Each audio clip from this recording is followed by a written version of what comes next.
G'day folks, welcome to a Thursday afternoon equipment autopsy. This is a very dead Milwaukee drill from work. Normally I just used to throw these in the bin after they died, but I figured why the hell not, let's take one apart. This is one of the first ones that we bought. It's very old, has seen 1,000,000 hours work, and some very hard work at that, and it's just given up, so I'm going to tear it down. I've got a feeling the brushes are worn out, or there's an issue with the switch, because the little lamp LED comes on just fine with a good battery inserted, but I don't get any drive at all. So yeah, it's given up. It was making horrible squealing noises, like incorrect pulse width modulation. Like the motor was making some really unhealthy noises, and it wasn't just bearings or grinding. It was bizarre high frequency noises, so I think the trigger pack's gone in it. We get these bare skins for like $70 each at work, so for the sake of $40 for a brush card or $40 for a switch, you're better off just buying the whole new skin. So we throw them in the bin when they die. Bit of a shame, because these chucks are heaps better than the smooth metal ones. You get a better grip on it, and they just lock and grip drill bits much better. But unfortunately, this is first generation Milwaukee 18V Lithium, and the second gen ones come with the crappy aluminum chucks. So yeah, if I can salvage the chuck off it, I'll rip one of the aluminum ones off the drill at work and put this on it, because it's heaps better. Anyway, I think I've got the right drivers to tear it apart. Let's set this camera on a tripod and actually tear it down. Alright, let's start tearing this down. And I'm using a Ryobi to dismember the Milwaukee. Heresy. That's funny. Wow, that's out of... That is not chucked properly. That's a bit better. I'll give these Milwaukees one thing. They are sturdier and they last a lot longer than Ryobis. In the workshop, my workshop, they'd die, and I'm saying that like workshop at work, not here. I use Ryobi at home because it's good hobby grade stuff / light duty industrial. If you really want to give power tools a hard job, like drilling 1/2-inch holes through stainless plate with minimal piloting, these will do it. These are solid.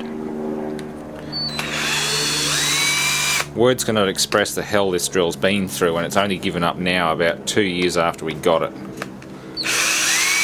I basically run a fleet of Milwaukee stuff at work, from cordless caulking guns, cordless drills, cordless hammer drills, circular saws, mini impact wrenches, you name it. It's all Milwaukee 18V stuff. The same charges, same batteries, 2 and 4 amp hour batteries, completely interchangeable. Why would you do anything else? Why would you mix it and match it, like mix a bit of Ryobi and Milwaukee? Nah, people have said it before, why don't you get the Ryobi ones for drills because they're cheaper?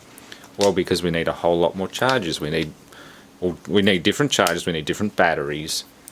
It just doesn't make any sense. We want to be able to interchange everything, and these things are awesome. Eventually, when this dies, and it probably will, not too far off, because I've hammered the spindle by accident one day. When it dies, I'm upgrading to this. It's about $300 for the full set. And yeah, it's another $100 more than the Ryobi. Definitely worth it. So there's the motor. It's a decent motor. The one in the Ryobi is about, I don't know, 2/3 the size. Nothing comes out yet. I think I've got to split the whole thing open. I hate to sound like I'm promoting products, and I ain't getting paid for it, but yeah, Milwaukee cordless 18V power tools, absolutely amazing. No, I'm not going to be able to do that.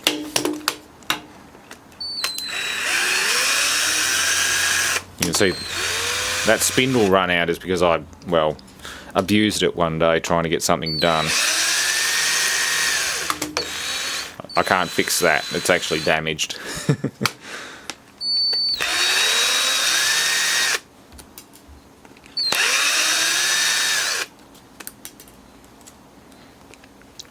Oh dear, there are 2 security screws right down there. And I don't think I have a driver bit long enough to get in there.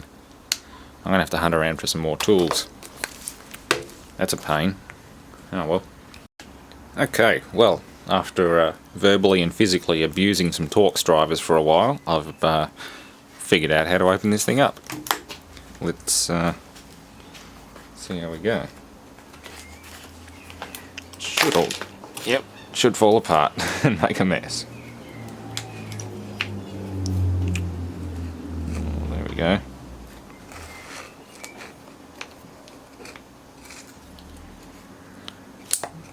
Oops, that was a spring for something.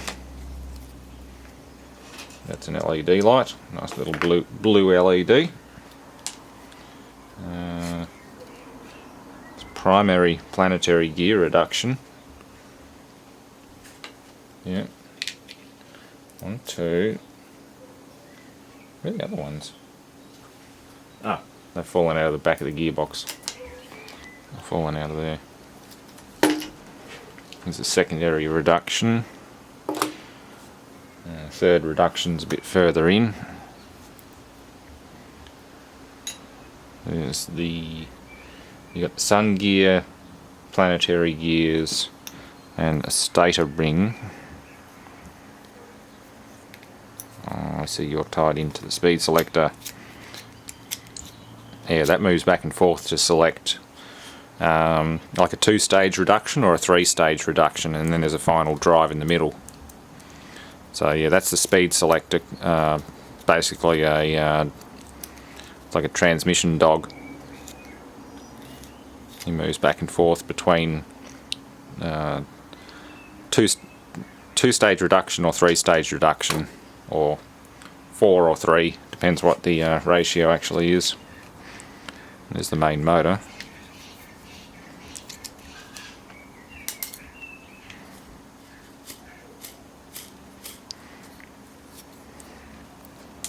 Brushes look alright. Commutator's horribly burnt, but this drill has been cooked several times.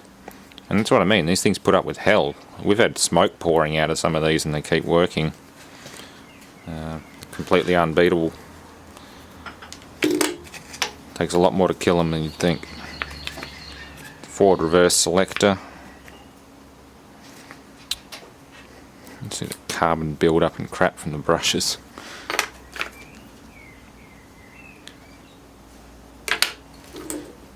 That is 18 volts, 25 amps. That's the PWM speed controller, the trigger switch. Variable speed controller. That's probably what went wrong, unless one of the brush wires or commutator segments went open in the motor.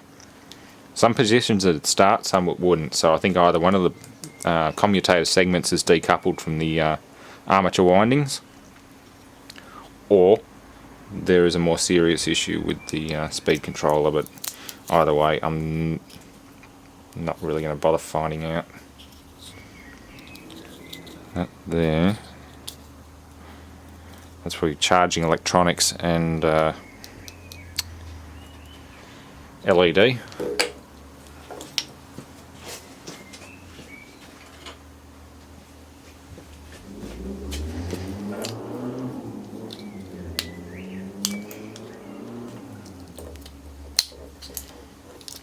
Yep. Oh no, that's actually the driver. Yeah, it's the driver for the speed controller. It's got a little, what are you? T24A, little microchip, little BGA chip in there.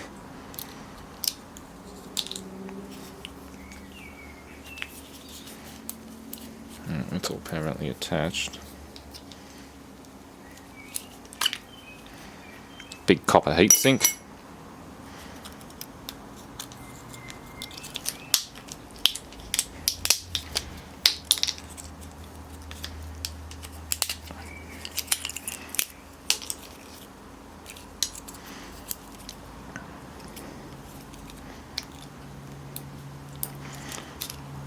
There we go. Let's get into the guts of this business. Yeah, so there's a carbon trace, a few contacts. Those contacts go to the motor output and the battery input.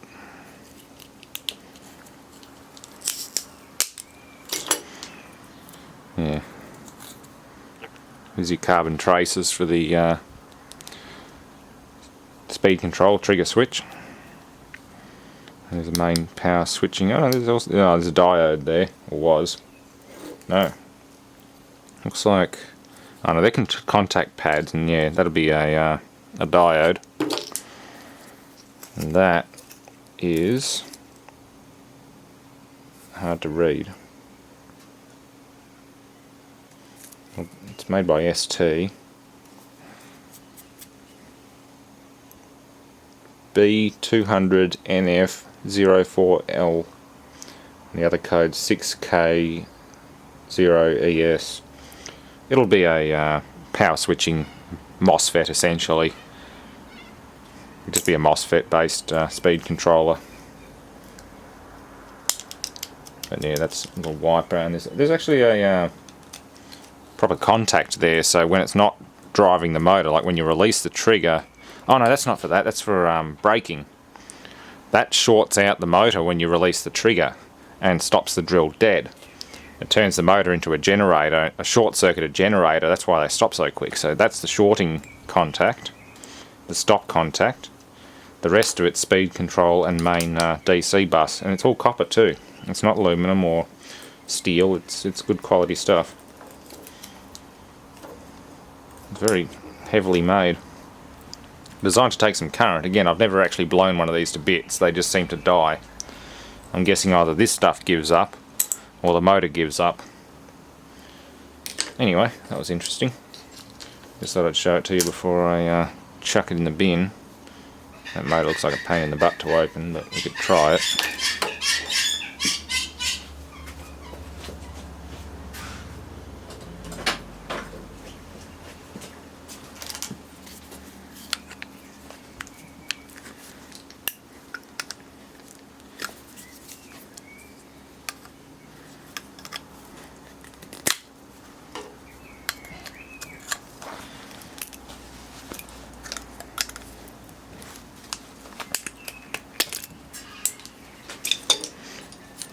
Still had a... nah, that brush is gone.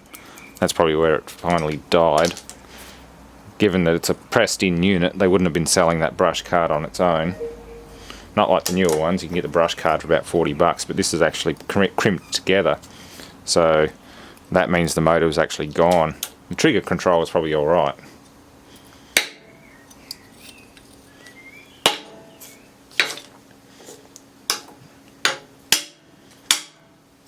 Try and convince you to come out. I've got to get that gear to actually strip off, I think.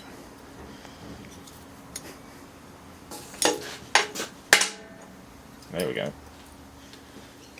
I felt it come loose, then get pulled back into the magnetic field. Nope, there it goes.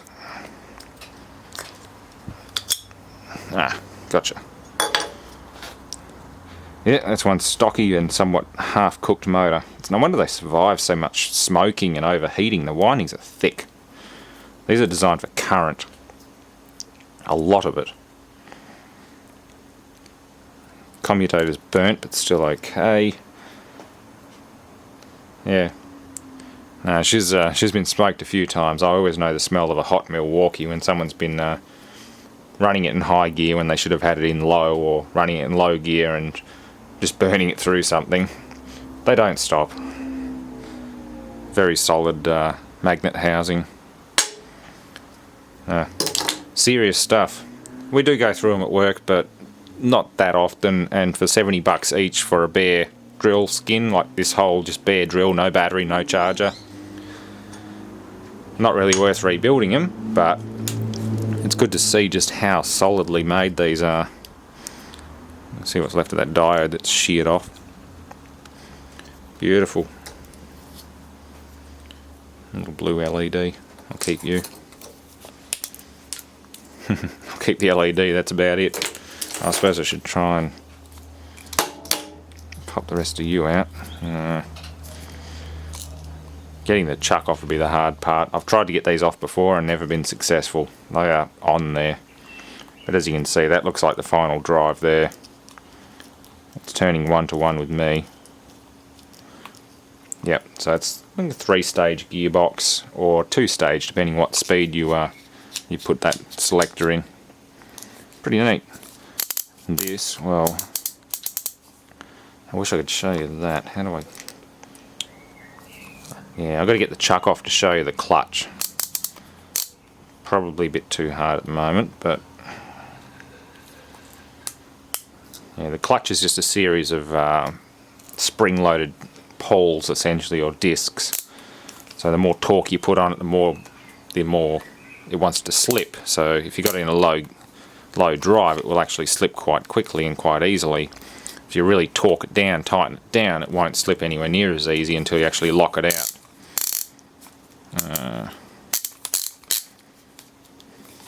Where is it there? So that's minimum torque. And you wind it all the way down, and that's actually drilling mode, so there's no clutch at all. If I get the chuck off, I'll do another part to this video. If not, thanks for watching.